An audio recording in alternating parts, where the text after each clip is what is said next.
రాష్ట్ర ప్రభుత్వం ఇప్పుడు ఏర్పడ్డటువంటి తెలంగాణ రాష్ట్ర ప్రభుత్వం ఈ నెల ఫిబ్రవరి 1వ తారీఖున ఒక మెమో తీసుకొని వచ్చింది.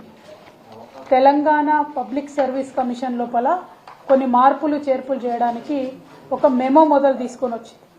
ఆ రోజు నుండి తెలంగాణలో ఉన్నటువంటి ఇంటెలెక్చువల్స్, బుద్ధిజీవులు, మహిళల యొక్క అభ్యున్నతి కోరుకునేటటువంటి అనేక మంది మేము ఇది తప్పేమో, దీన్ని జీవోగా తీసుకురారేమో, ఈ అంశాన్ని సవరించుకుంటారేమో అని అనుకునే లోపలే 10వ తారీఖు నాడు, ఫిబ్రవరి 10వ తారీఖు నాడు ఒక జీవో తీసుకొని రావడం జరిగింది. ఈ జీవో యొక్క సారాంశం ఏంటంటే, ఈ జీవో నంబర్ 3 యొక్క సారాంశం, ఇప్పటి వరకు మన రాష్ట్రంలో మహిళలకు ఉద్యోగాలలో హారిజాంటల్ పద్ధతిలో రిజర్వేషన్ అమలవుతా ఉన్నది. 2 రకాల రిజర్వేషన్లు ఉంటాయి. ఒకటి వర్టికల్ రిజర్వేషన్, అంటే వాటిని సోషల్ రిజర్వేషన్స్ అంటారు.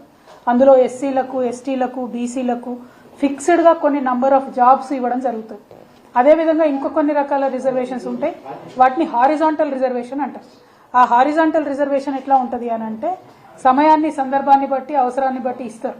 33.3% మహిళలకు హారిజాంటల్ రిజర్వేషన్ ఇస్తున్నాము అని అంటే, అంతకుముందు 1996లో ఈ రిజర్వేషన్ల అంశం వచ్చినప్పుడు మహిళలకు హారిజాంటల్ రిజర్వేషన్ ఇస్తూనే వాటిని ఆల్మోస్ట్ వర్టికల్ రిజర్వేషన్తో ఈక్వల్గా చేయాలంటే రోస్టర్ పాయింట్ పెట్టాలనేటటువంటి ప్రతిపాదన తీసుకొని రోస్టర్ పాయింట్ ఇచ్చి మహిళలకు 100లో 33.3% ఉద్యోగాలు ఇవ్వాలనేటటువంటి నిబంధనలు 1996లో రావడం జరిగింది. ఈ దేశంలో దేశవ్యాప్తంగా ఉన్నటువంటి ఉద్యోగ అవకాశాలు మహిళలకు ఇవ్వడానికి 1996లో 2 జీవోలు వచ్చినాయి.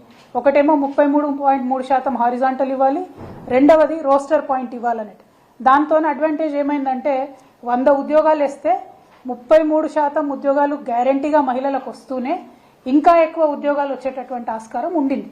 ఇప్పుడు రాష్ట్ర ప్రభుత్వం కొత్తగా తీసుకొచ్చినటువంటి జీవోతో ఏంటంటే, హారిజాంటల్ రిజర్వేషన్ మహిళలకు ఇస్తూ రోస్టర్ పాయింట్ అనేటటువంటిది కంప్లీట్గా రద్దు చేస్తున్నామంటూ జీవో ఇవ్వడం జరిగింది.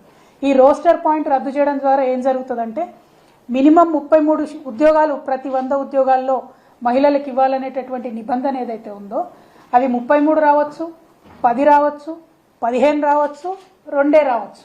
ఎటువంటి గ్యారంటీ మహిళలకు వచ్చే ఉద్యోగాల మీద ఉండదు. ఇది నేను చెప్తున్నటువంటి మాట కాదు, ఈ రాష్ట్రంలో ప్రతి ప్రధాన పత్రికలో కూడా కోడై కూస్తున్నటువంటి మాట. మరీ ముఖ్యంగా ఈ రోస్టర్ పాయింట్ మహిళలకు రద్దు చేయడం ద్వారా ప్రధానంగా ఎస్సీ, ఎస్టీ, బీసీ మహిళలకే తీవ్రంగా నష్టం జరిగేటటువంటి ఆస్కారం ఉంటుంది. ఇది హిందూ పత్రిక, వీళ్ళు క్లియర్గా చెప్తా ఉన్నారు. ఏమని? Removal of roster point criterion likely to affect women from under privilege sections. అంటే ఒక ఎస్సీ ఆడబిడ్డకు ఒక ఉద్యోగం రావాలంటే మినిమం 16 ఉద్యోగాలు ఉంటేనే ఎస్సీ ఉమెన్కి ఒక ఉద్యోగం వచ్చేటటువంటి ఆస్కారం ఉంటుంది. అంటే జనరల్గా డిపార్ట్మెంట్లలో మీరు చూసుకున్నప్పుడు నోటిఫికేషన్ వేసినప్పటికీ ఏం జరుగుతుంది అని అంటే, ఒక్కొక్క డిపార్ట్మెంట్లో 5 ఉద్యోగాలు, 7 ఉద్యోగాలు, 8 ఉద్యోగాలు ఇట్లా ఉంటాయి. మొత్తం 100, 1000, 2000 అని బయట చెప్పినప్పటికీ మళ్ళా డిపార్ట్మెంట్ల వారీగా సపరేట్ కోడ్స్ ఉంటాయి. డిపార్ట్మెంట్ల వారీగా వాళ్ళ రోస్టర్ పాయింట్ ప్రకారం నియామకాలు జరుగుతూ ఉంటాయి. అట్లా చూసుకున్నప్పుడు ఒక్కొక్క డిపార్ట్మెంట్లో అనేక రకమైనటువంటి ఇబ్బందులు మహిళలకు ఏర్పడి ఉద్యోగాలు కోల్పోయేటటువంటి ఆస్కారం ఉన్నది. ఇగో ఇది సాక్షి పేపర్, మొత్తం కొలువలు పట్టిక తారుమారైందని చెప్పి వారు ఇచ్చినటువంటి ఆర్టికల్. ఇగో ఇది ఇంకొక పేపర్, మహిళలు లేకపోతే పురుషులతో భర్తీ. అంటే రోస్టర్ తీసేయడం వల్ల ఏమవుతుందంటే, ఉమెన్కి ఇచ్చేటటువంటి జాబులో ఇదివరకు రోస్టర్ ఉన్నప్పుడు W1 మార్కింగ్ చేసేవాళ్ళు. ఇప్పుడు ఆ మార్కింగ్ లేకుండా ఉద్యోగాల కోసం నోటిఫికేషన్లు వేస్తారు. అంటే ఆ టైంకి, ఆ సందర్భానికి, ఆ మార్కులకు వచ్చినటువంటి మహిళలు ఉంటే వాళ్ళకి ఇస్తారు, లేకపోతే ఇమీడియట్గా ఉన్నటువంటి మగవాళ్ళకి వచ్చేటటువంటి ఆస్కారం ఉంటుంది.